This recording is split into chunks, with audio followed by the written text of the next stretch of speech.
दोस्तों, इस वीडियो के अंदर हम प्रदेश के अनियमित कर्मचारियों के नियमितीकरण से जुड़ी महत्वपूर्ण मुद्दों के बारे में बात करेंगे। नमस्कार दोस्तों, मैं हूं आपका दोस्त लोकेश साहू और आप देख रहे हैं लोकेश छत्तीसगढ़िया यूट्यूब चैनल। आप सभी साथियों का हमारे इस चैनल पर बहुत बहुत स्वागत है, बहुत बहुत अभिनंदन है। दोस्तों, जैसे कि आप सभी साथियों को पता है कि इस वक्त छत्तीसगढ़ सरकार अपना अंतिम बजट पेश करने जा रही है, जो कि विधानसभा सत्र 1 मार्च से 24 मार्च तक चलने वाली है। दोस्तों, इसी बजट सत्र में प्रदेश के संविदा कर्मचारी, दैनिक वेतनभोगी, तमाम जितने भी अनियमित कर्मचारी हैं, उन अनियमित कर्मचारियों का नियमितीकरण कब तक किया जाएगा, इसी मुद्दे पर विपक्ष ने सरकार से लिखित और मौखिक दोनों माध्यम से जवाब मांगा है, जिस पर सदन में सरकार को दोनों माध्यम से जवाब देना पड़ेगा, जिससे पूरी तरह से साफ हो जाएगा कि इस अंतिम बजट में प्रदेश के अनियमित कर्मचारियों का नियमितीकरण होगा या फिर नहीं होगा। दोस्तों, चूंकि अलग अलग विधानसभा सदस्यों के द्वारा यानी कि विधायकों के द्वारा नियमितीकरण के मुद्दे पर सरकार से कई सारे सवाल पूछे गए हैं, जिस पर सरकार को मौखिक और लिखित दोनों माध्यम से जवाब देना पड़ेगा। कुछ कुछ सवालों का जवाब दिया गया है, बाकी बहुत सारे सवालों का जवाब आने वाले समय में सरकार लिखित तौर पर देगी। दोस्तों, इसको मैं आपको बिल्कुल कम शब्दों में अपनी भाषा में समझाते चलूंगा, ताकि बिल्कुल कम शब्दों में आपको पूरा मामला अच्छे से समझ आ सके। तो देखिए दोस्तों, सबसे पहले श्री रजनीश कुमार सिंह जी ने मुख्यमंत्री भूपेश बघेल जी से 2018 के जन घोषणा पत्र में पूछा है कि क्या अनियमित दैनिक वेतनभोगी और संविदा कर्मचारियों को नियमित करने की घोषणा की गई थी या फिर नहीं, और अगर की गई तो कब तक नियमितीकरण किया जाएगा। इसी संबंध में 4 अलग अलग सवाल पूछा गया है। इसके जवाब में मुख्यमंत्री ने मोटा मोटी कमेटी और अलग अलग कोर्ट के इसके फाइनल रिपोर्ट आने के बाद और सामान्य प्रशासन विभाग द्वारा जो कमेटी गठित की गई है उसके फाइनल रिपोर्ट तैयार करने के बाद ही आगे कोई निर्णय लिया जाएगा, ये जवाब दिया है। इसके बाद दोस्तों आगे पूर्व मुख्यमंत्री डॉक्टर रमन सिंह जी ने मुख्यमंत्री भूपेश बघेल जी से पूछा है कि प्रदेश के अनियमित संविदा दैनिक वेतनभोगी कर्मियों के नियमितीकरण करने के लिए क्या कोई कमेटी गठित की गई है और उस कमेटी में कौन कौन से कदम अभी तक उठाए हैं।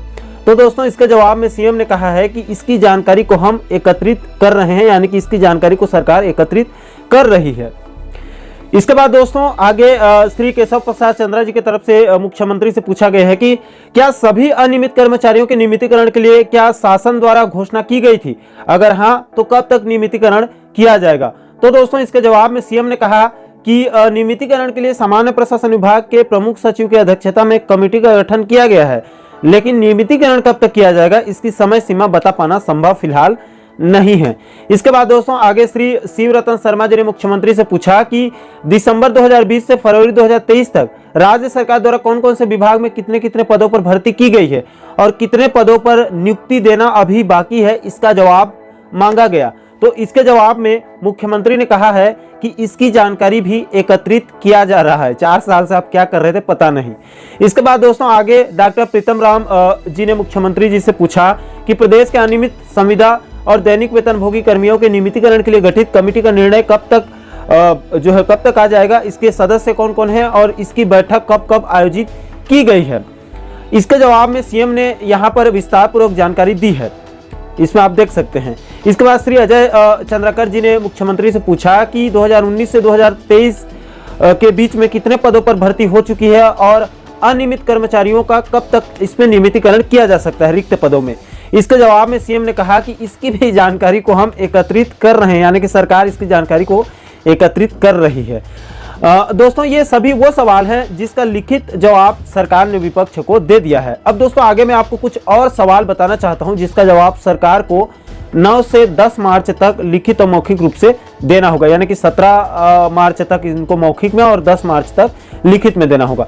सबसे पहले डॉक्टर रेणु अजीत जोगी जी ने गृह मंत्री से पूछा है कि लोक निर्माण विभाग में श्रम आयुक्त दर, कलेक्टर दर पर एचआर, एमआर अथवा अन्य श्रेणी में रखे गए श्रमिकों का नियमितीकरण के संबंध में यहाँ पर 3 अलग अलग बिंदुओं पर 3 अलग अलग सवाल पूछे गए हैं, जिसका जवाब गृह मंत्री को सदन में 17 मार्च तक मौखिक और 10 मार्च तक लिखित रूप में देना होगा। इसके बाद दोस्तों दूसरे नंबर पर श्री धर्मलाल कौशिक जी ने गृह मंत्री को जन घोषणा पत्र 2018 के अनुसार कर्मचारियों को नियमितीकरण करने के संबंध में 3 से 4 बिंदुओं पर सवाल पूछा है, जिसका जवाब गृह मंत्री को लिखित और मौखिक रूप में देना होगा।